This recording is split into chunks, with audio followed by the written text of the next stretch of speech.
E nós vamos dar prosseguimento à nossa exposição deste tema. Todas as palestras estão relacionadas com o tema do santuário. Eu gostaria de iniciar fazendo uma breve recapitulação daquilo que falamos hoje de manhã. Gostaria de fazer a pergunta: pode Deus perdoar? Sim, Deus pode perdoar. Onde devemos buscar a resposta? Onde devemos olhar para obter a resposta? Na cruz. É na cruz. A cruz nos dá a resposta. Deus pode perdoar porque o preço foi pago. O sangue propiciatório foi derramado. Deus pode perdoar. A outra pergunta: é a cruz necessária, portanto? Sim ou não? A cruz é necessária. Deus é um ser justo. Ele não pode salvar de qualquer jeito. Ele tem que respeitar os princípios da sua própria justiça. Portanto, a cruz é absolutamente necessária para que Deus pudesse salvar. Agora, uma outra pergunta: pode Deus perdoar A? Pode Deus perdoar B? Esse ou aquele indivíduo? Pode Deus perdoar? A resposta, onde buscar a resposta? É no santuário agora que nós vamos olhar. É lá que esta resposta será respondida. A cruz não responde a esta pergunta. A cruz simplesmente é um modo de falar, porque a cruz é a coisa mais importante que já aconteceu neste universo. Mas a cruz dá a Deus o direito de perdoar. Mas a cruz não responde se eu estou habilitado para ser perdoado. Apenas o santuário. É o santuário necessário? Sim, o santuário é necessário. Se o santuário é necessário, a cruz então não é suficiente.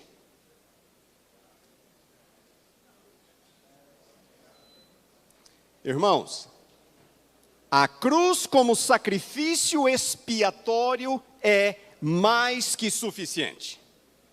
Tá certo? Este é uma das ênfases do livro de Hebreus. Não precisamos de um outro sacrifício. O sacrifício de Jesus na cruz é mais que suficiente, sem dúvida nenhuma. Porém, por si só, a cruz não valida o direito de Deus de perdoar A ou B. Porque o perdão somente ocorre em resposta à fé. Portanto, a cruz não demonstra se eu tive fé, se eu criei. Nós precisamos de um outro, de algo mais, e esse algo mais nós encontramos no santuário. E agora aquela mesma ênfase que eu já dei: o perdão tem dois lados, o lado do que o confere e o lado do que o recebe. O primeiro destes lados, ambos precisam ser vindicados, certo? Pode Deus perdoar? Pode Deus conferir perdão? Sim, Ele pode. Do contrário, se esse lado não puder ser vindicado ou validado, o resultado seria arbitrariedade. E o outro lado é a disposição do pecador em ser perdoado. O outro lado do perdão também precisa ser validado. Do contrário, o resultado seria o universalismo. Todos seriam salvos. A questão é: onde o primeiro lado do perdão é vindicado? Na cruz. E o segundo lado do perdão, o lado de quem o recebe, é vindicado no santuário celestial. Muito bem. Esse controle não está funcionando muito bem. Vamos adiante. O da manhã estava melhor. Olha, é somente quando ambos os lados do perdão. Para onde eu devo apontar o controle? Eu estou apontando para cá, mas ele não está funcionando muito bem. É somente quando ambos os lados do perdão são clara e plenamente vindicados, validados, que a culpa, a responsabilidade legal, pode ser finalmente retirada do próprio Deus. Obrigado.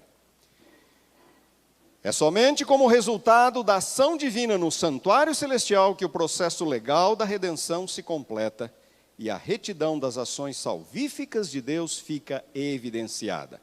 Afinal de contas, o que é que a Bíblia diz? Mais de uma vez: os juízos do Senhor são verdadeiros e todos, igualmente, são justos. Temos um Deus que age de acordo com os mais elevados princípios de justiça, que Ele mesmo estabeleceu neste universo.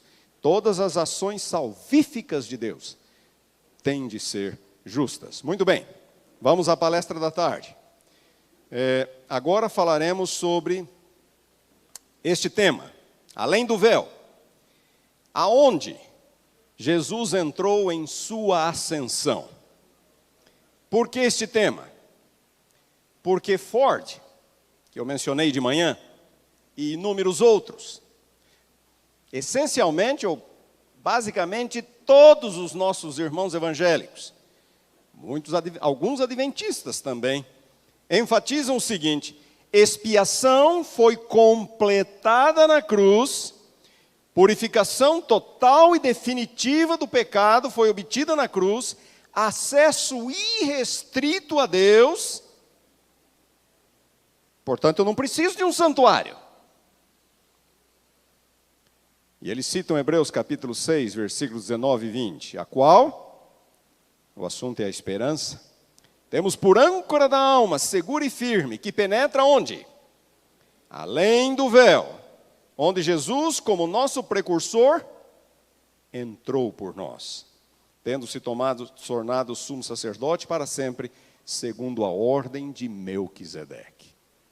Portanto, a ênfase de Ford e de outros era: Jesus, já em sua ascensão, foi direto ao Santo dos Santos. Hebreus capítulo 10, versículos 19 a 23 também é citado.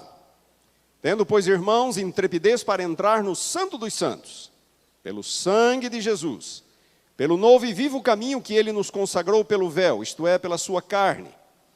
E tendo grande sacerdote sobre a casa de Deus, aproximemo-nos com sincero coração, em plena certeza de fé, tendo o coração purificado da má consciência e lavado o corpo com água pura. Guardemos firme a confissão da esperança, sem vacilar, porque quem fez a promessa é fiel. Entrar onde? Intrepidez para entrar onde? Santo dos Santos, pelo sangue de Jesus. Aonde Jesus entrou em sua ascensão? Santo dos Santos. Foi no lugar santo ou foi no lugar... Ou foi no Santo dos Santos? Onde Jesus entrou em sua ascensão? Jesus entrou no Santo dos Santos, no Santíssimo. Esses dois versos que acabamos de ler são claríssimos. Muitos adventistas, porém, dizem que Jesus, na sua ascensão, entrou no lugar santo. E em 1844, apenas ele entrou no Santo dos Santos, no Santíssimo. Ford e vários outros dizem que Jesus, na sua ascensão, entrou no Santíssimo, no Santo dos Santos. E que essa entrada era paralela à entrada do sumo sacerdote aarônico, no Santo dos Santos, no dia da expiação. Portanto, quando foi o dia da expiação?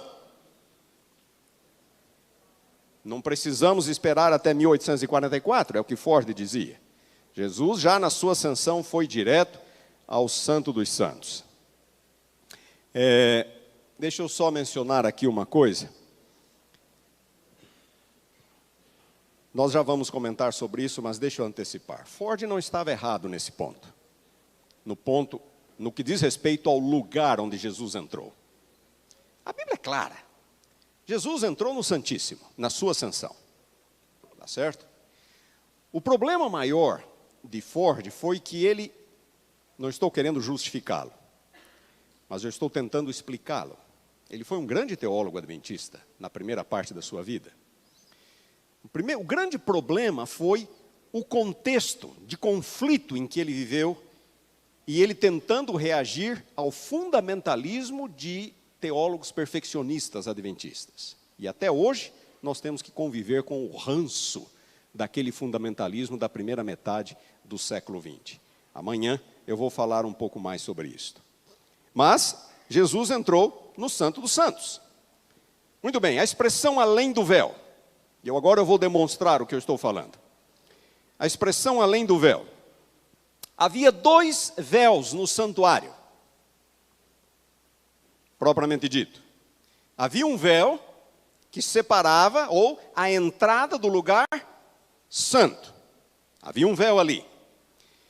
E aqui estão as passagens. Havia um segundo véu no santuário, propriamente dito, que é o véu que separava o lugar santo do lugar santíssimo.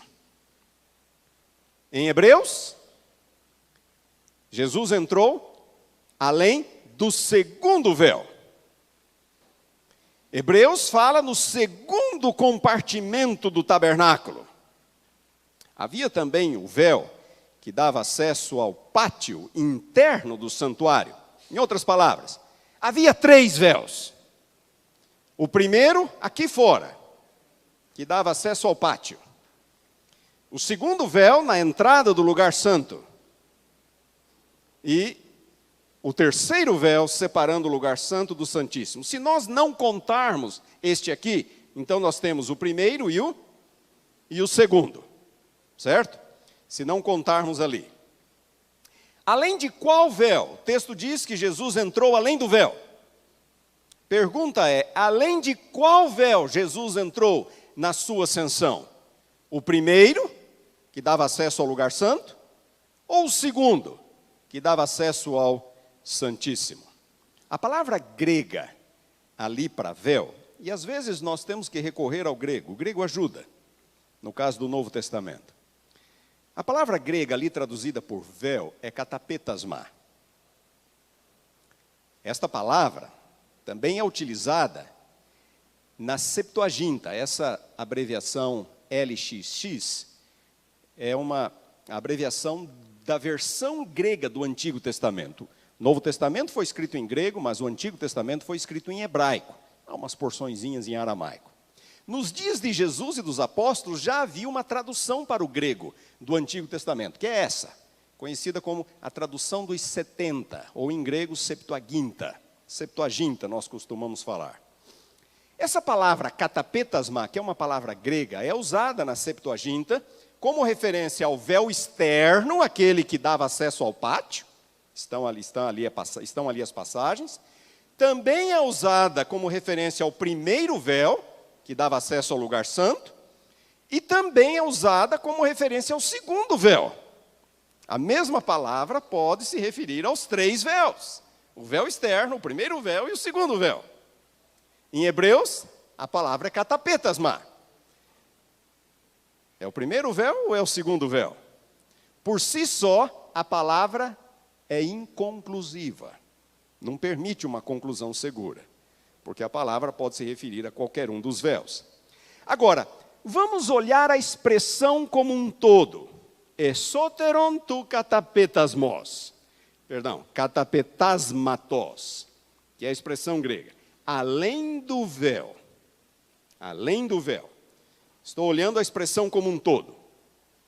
A palavra esoteron, que é a palavra para além, é um adjetivo comparativo, significa além de, é a parte mais interna, a parte mais interior de algo.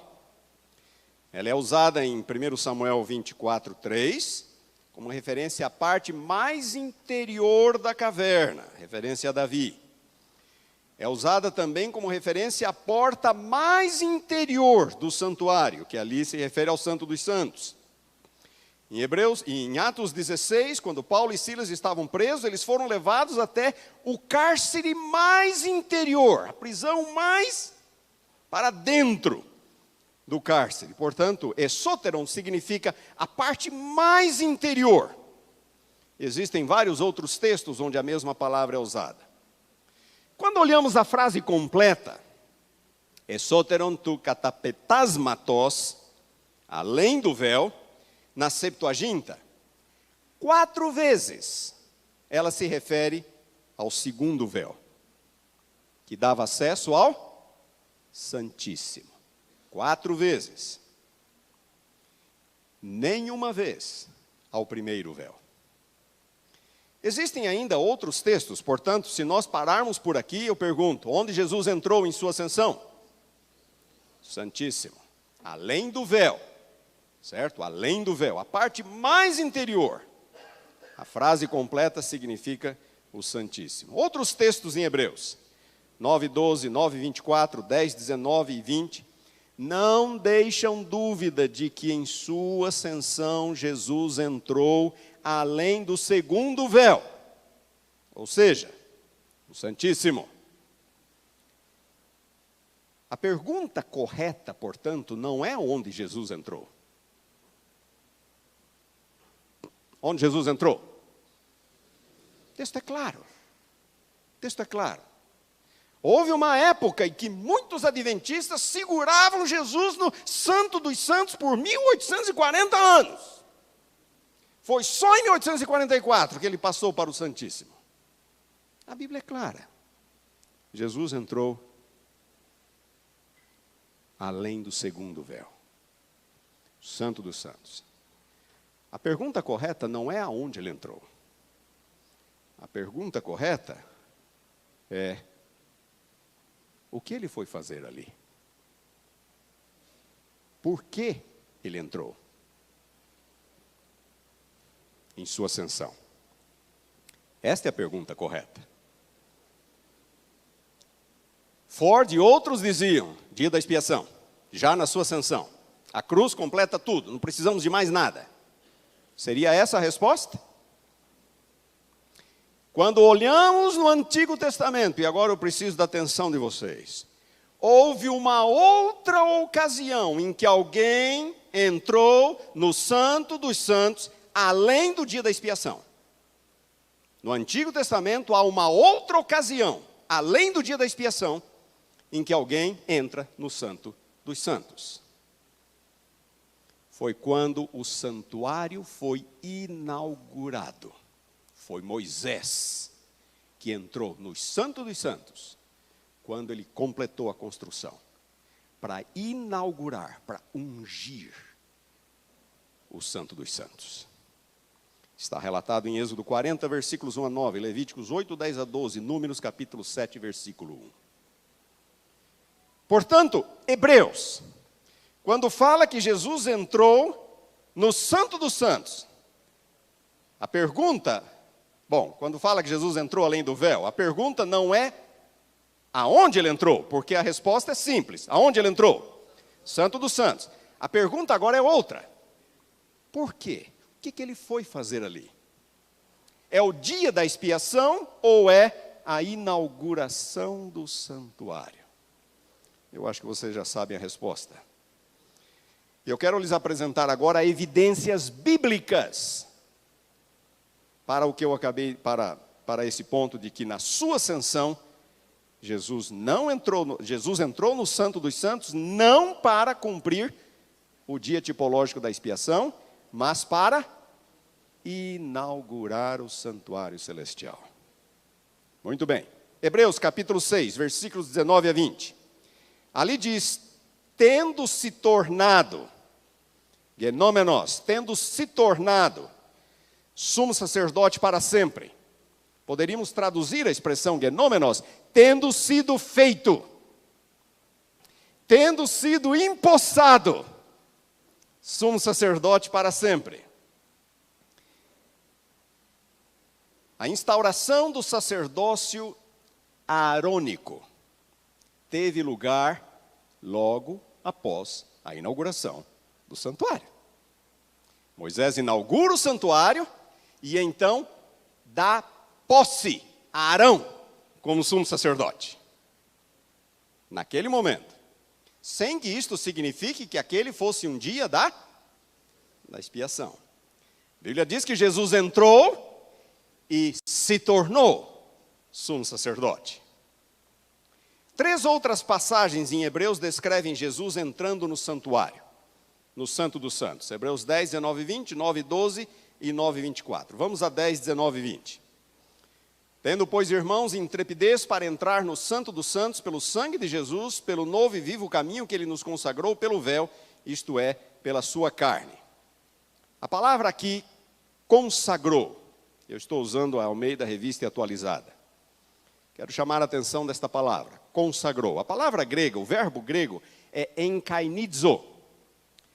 Este verbo significa inaugurar, dedicar, consagrar.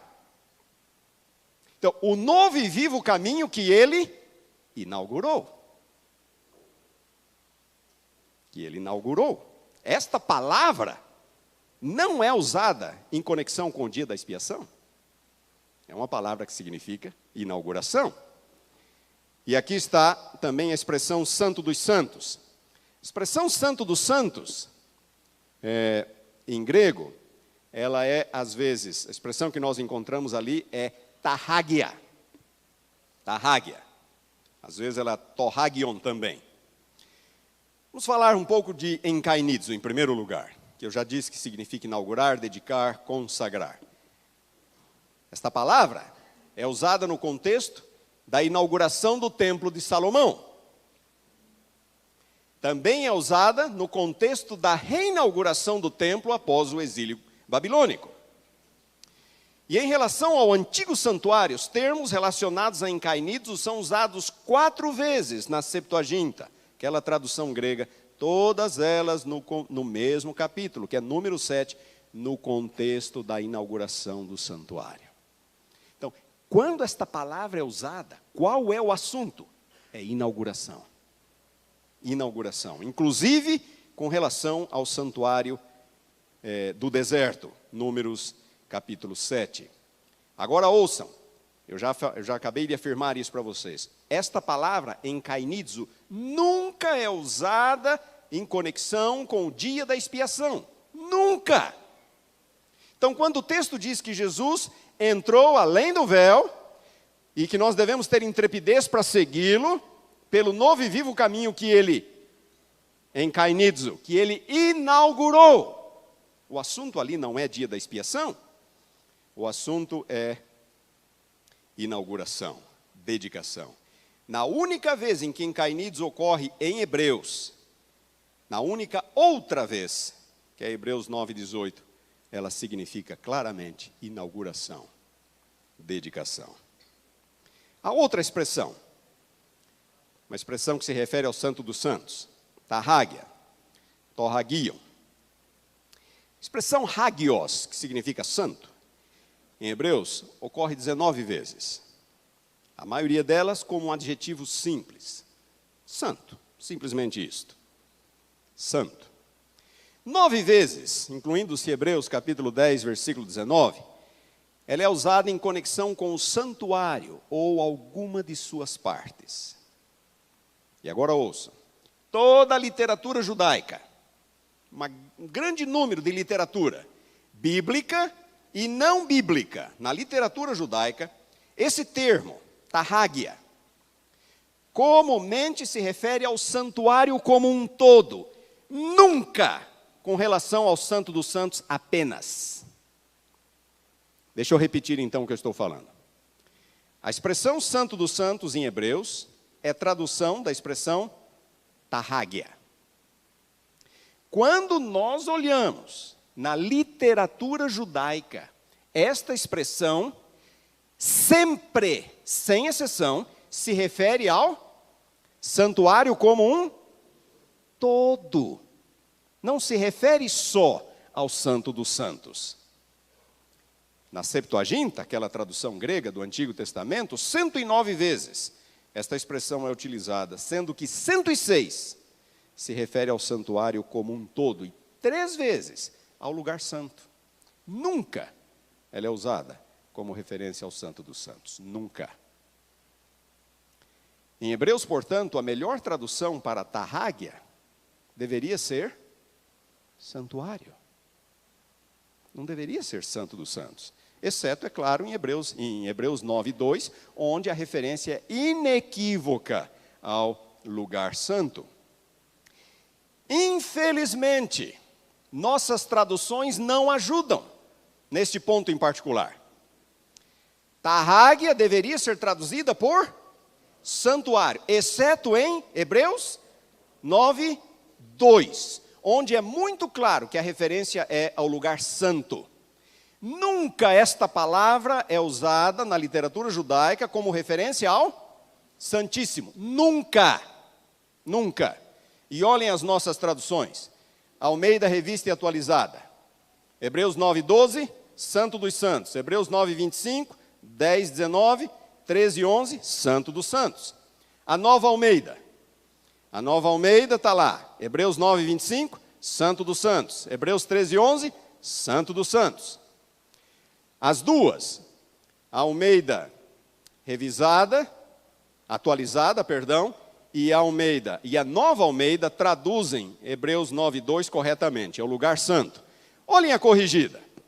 A corrigida é a melhor delas, porque de fato a expressão significa santuário.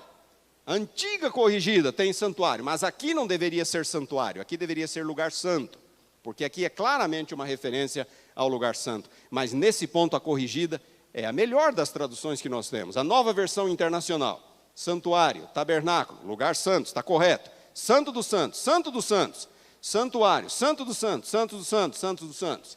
Almeida 21, santuário, santuário, tenda, santíssimo, santíssimo, santuário, santíssimo, santíssimo, santíssimo. Bíblia de Jerusalém, santuário, santuário, lugar santo, está correto. Santuário, santuário, santuário, santuário. A Bíblia de Jerusalém também está correta, não é? Na verdade, é mais correta ainda que a Almeida corrigida por causa de Hebreus 9:2, que ali é claramente, inequivocamente, uma referência ao lugar santo. Então, irmãos, a expressão se refere ao santuário, o que reforça ainda mais a ideia de inauguração. Jesus, em sua ascensão, entrou no santuário. Mas onde no santuário ele entrou? Ele entrou no Santíssimo. Mas a ênfase não está no Santíssimo, a ênfase está no santuário. Jesus, na sua ascensão, entrou no santuário para inaugurar o santuário. Vamos a Hebreus 9:12. Não por meio de sangue de bodes e de bezerros, mas pelo seu próprio sangue, entrou no Tarrágia, entrou no santuário, uma vez por todas, tendo obtido eterna redenção. Aqui está a expressão Tarrágia, que vocês já sabem que deveria ser traduzido por santuário. Ele entrou no santuário, embora ele tenha ido no Santo dos Santos.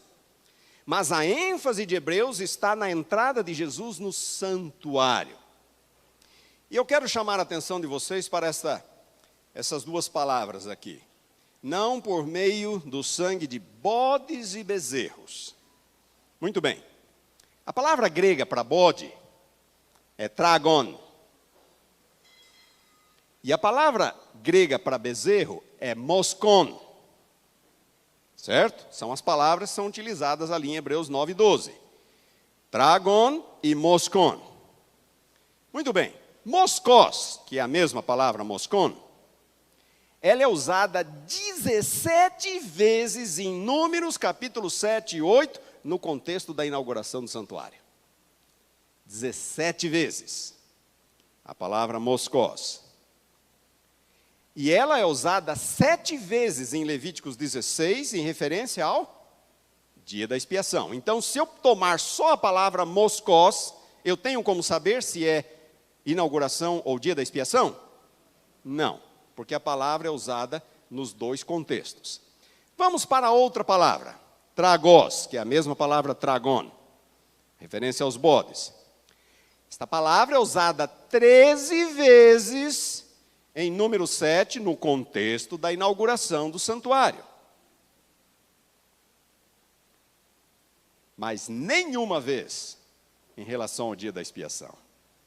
Quando a Septuaginta se refere ao dia da expiação, a palavra é kimaros, nunca tragos.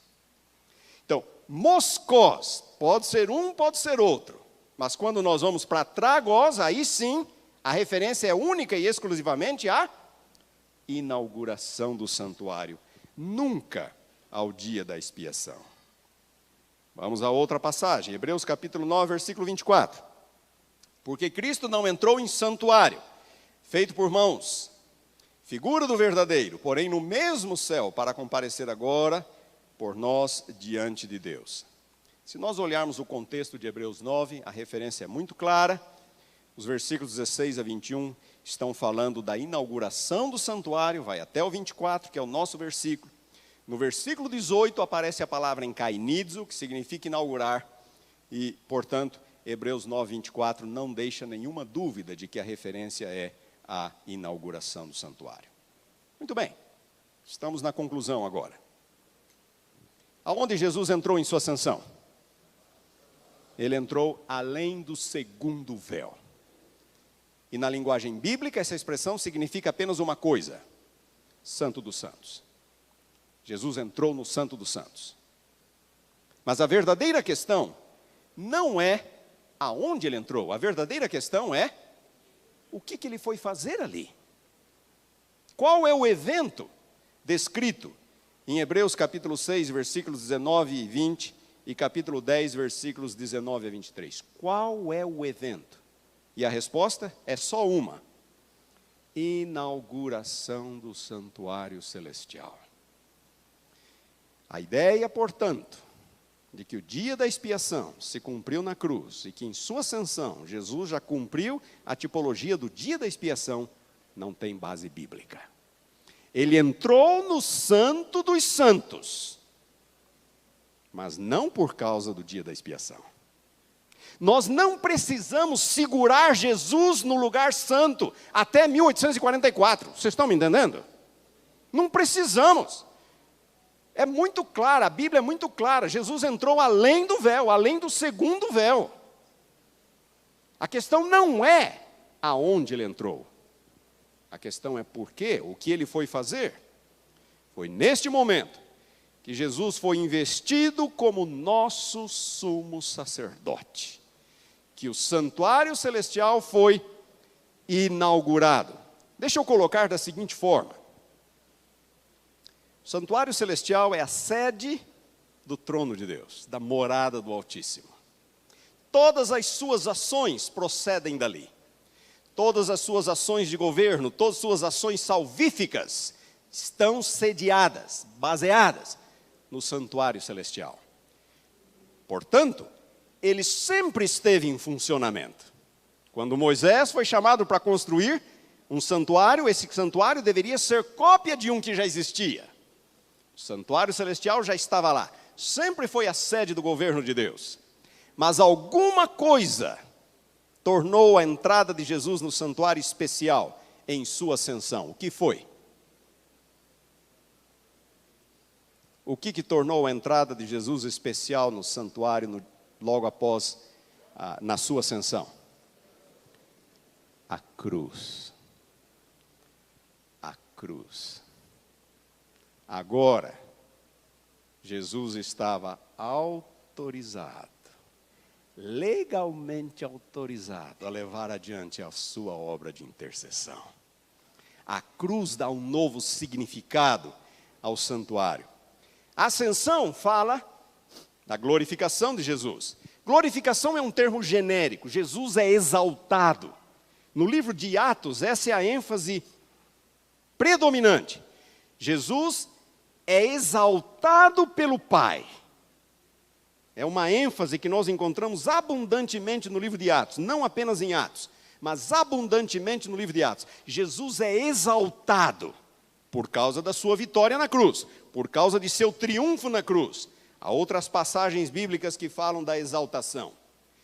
Juntamente, neste momento em que Cristo é exaltado, ele também é coroado. Mas ele já não era rei antes? Sim, mas a cruz dá ao governo de Deus um novo significado. Aquele governo que estava sob suspeita, as ações de Deus, será que são corretas? A cruz dá ao governo de Deus um novo significado. Jesus é coroado, Rei dos Reis, Senhor dos Senhores, para sempre em sua ascensão. Esses dois pontos, glorificação e coroação, praticamente se confundem. Vocês entendem, né? Jesus é glorificado e é coroado. Eles se confundem, estão muito próximos. Para mim, Apocalipse 5, que muitos falam que é o momento em que Jesus se torna sumo sacerdote, para mim, Apocalipse 5 é claríssimo ao falar da coroação de Jesus. É o leão da tribo de Judá. Todos os reis de Israel vinham da tribo de Judá. Jesus é o leão da tribo de Judá, que pode pegar o livro selado das mãos daquele que está sentado no trono. Pode abri-lo. Você se lembra do episódio, né? Essa passagem é extraordinária. Já que eu estou adiantado no tempo, deixa eu gastar um minutinho nesta passagem. Apocalipse capítulo 5. Vocês se lembram? João vê alguém sentado no trono segurando um livro. O livro escrito por dentro e por fora, todo selado. Ninguém podia abrir, sequer olhar para ele. E por conta disso, qual foi a reação de João? Chorava. O que está se passando com João? João está chorando. Ele vê alguém assentado no trono, segurando um livro, escrito por dentro e por fora, um livro fechado e selado, e João chora. Irmãos, esse livro era o livro da lei. A cena que João vê era a cena, deixa eu colocar assim. Quando o presidente norte-americano toma posse, no Brasil, nem sei como funciona. O presidente norte-americano toma posse, eu acho que é o presidente da Suprema Corte, que traz a Bíblia para ele. Ele coloca a mão sobre a Bíblia e ele faz um juramento. Concluído o juramento, ele está empossado presidente dos Estados Unidos da América. Um juramento com a mão sobre a Bíblia. Em Israel, a cerimônia de posse do rei era assim. O sumo sacerdote trazia o livro da lei, que era Deuteronômio. O sacerdote trazia o livro da lei, Deuteronômio. E o rei abria o livro e lia. Em vez de pôr a mão sobre a Bíblia e jurar, o rei abria o livro e lia, renovando o concerto de Israel com Deus. E assim, ele estava empossado. Então, agora vocês podem entender João. João vê um livro fechado e ninguém podia abrir, sequer olhar. Por que é que João chorava? Porque não tinha rei. O significado do choro de João é: não há ninguém para abrir o livro. Não temos rei, mas não temos quem? A cena se passa onde? No céu. O significado do desespero de João é mais ou menos assim: o universo está à deriva. O universo está sem rei. O universo está sem rei por causa do pecado. O pecado maculou, trouxe uma mancha sobre o governo de Deus. É como se Deus fosse o responsável. Ele é o criador, não é? Você compra um relógio, o relógio dá defeito, onde é que você vai? Você vai na loja. E você culpa quem? O fabricante. Você compra um carro, o carro deu defeito, você volta na concessionária. Você culpa quem? O fabricante. Uma coisa deu errado nesse universo, a culpa é de quem? Parece que é do fabricante. Então, o pecado lançou uma sombra sobre o caráter de Deus. E agora Deus disse também: no dia em que pecares, certamente morrerás, mas ninguém está morrendo. Pelo contrário, Deus ainda está salvando, perdoando. Tem alguma coisa errada. Alguma coisa não parece soar bem. É nesse contexto que a visão de João é importante. Não temos rei. Mas aí um dos anciãos falou: João, fique tranquilo, dê uma olhada. Tem alguém que pode pegar esse livro, abrir. Tem alguém. E quando João olha, o que ele vê? Antes de João olhar, esse ancião fala: é um cordeiro, como que foi morto. O significado da cruz em restaurar a essência da justiça, do governo de Deus no universo. É um cordeiro como foi morto. E João procura, e quando ele olha, o que ele vê? Ele vê um leão da tribo de Judá. Jesus, todos os reis de Israel vinham da tribo de Judá. Jesus só pôde ser rei, só pôde ser o leão, porque antes ele foi o cordeiro. Porque ele morreu. A morte de Cristo valida o governo de Deus, valida as ações criativas, salvíficas de Deus no universo. A cruz de Cristo é o centro da história. E no exato momento em que João vê o leão da tribo de Judá, começa uma série de reações no céu. Uma série de reações. Os 24 anciãos dizem, glória, aleluia, né? Digno é o cordeiro. Depois dos 24 anciãos, mais uma leva de seres celestiais, digno é o cordeiro, e digno é o cordeiro. E por fim João diz, e toda criatura nos céus e na terra, e rompem em louvor, digno é o cordeiro, digno é o cordeiro. Irmãos, esses dois pontos aqui, eles se confundem, mas para mim Apocalipse está falando da coroação de Jesus. Mas houve também o terceiro ponto. Me ajude a passar aí, por favor. Terceiro ponto. Por favor, dê um cliquezinho aí. Obrigado. A investidura sumo sacerdotal. Jesus não assumiu as funções de sumo sacerdote na sua ascensão. Ele foi investido sumo sacerdote. Ele entrou no santuário, ele inaugurou o santuário, foi investido sumo sacerdote. Mas não foi o momento em que ele iniciou as funções sumos sacerdotais. Havia na cronologia de Deus um tempo certo para que ele iniciasse suas funções sumos sacerdotais. Mas em sua ascensão, Jesus entra além do véu. É a inauguração do santuário. Ele é feito sumo sacerdote. Eu vou dar uma ilustração muito prosaica. Se você é um pastor, você não precisa ser nomeado ancião numa congregação para exercer as funções de ancião. Se você é ancião, você não precisa ser nomeado diácono para exercer as funções de diácono. Jesus, na sua ascensão, já foi empossado sumo sacerdote.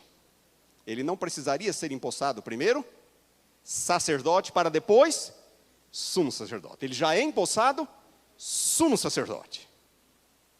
Sem que isso signifique que ele passe a exercer ou a cumprir o dia da expiação como sumo sacerdote logo na sua ascensão. O contexto do livro de Hebreus é o contexto da inauguração do santuário. Jesus, em sua ascensão, ele é glorificado, ele é coroado e ele é feito sumo sacerdote. Eu acho que esse é o último slide nosso. É o último slide?